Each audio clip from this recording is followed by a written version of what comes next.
السلام علیکم۔ اے اللہ کے بندے، اللہ کے سامنے تو ایسا بن جا کہ مصائب تیرے اوپر نازل ہوتے رہیں، تو اپنی محبت کے قدموں پر قائم رہے اور تجھ میں بالکل تغیر پیدا نہ ہو، اور تجھ کو تیز ہوائیں اور بارشیں اپنی جگہ سے نہ ہلا سکیں، اور نہ نیزے تجھے زخمی کر سکیں، اور تو ظاہراً اور باطناً ثابت قدم رہے۔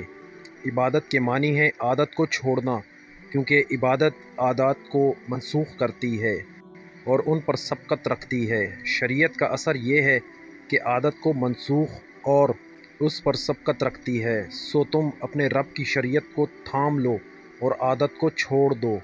علم والے شریعت کو مضبوطی سے تھامے رکھتے ہیں، جبکہ جاہل اپنی عادات سے چمٹے رہتے ہیں۔ اللہ کے سوا ہر شے غیر اللہ ہے، تو اللہ کے مقابلے میں غیر اللہ کو قبول نہ کر، اس لیے اس نے تجھے اپنے لیے پیدا کیا ہے۔ غیر اللہ میں مشغول اور مہو ہو کر اللہ سے اعراض کر کے اپنے اوپر ظلم نہ کر۔ مومن جب نیک عمل کرتا ہے تو اس کا نفس قلب کے حکم میں ہوتا ہے اور قلب کے معارف جان لیتا ہے، پھر قلب اس کے سطر ہو جاتا ہے اور سطر دوسرے حال کی طرف لوٹ جاتا ہے، فنا بقا بن جاتی ہے۔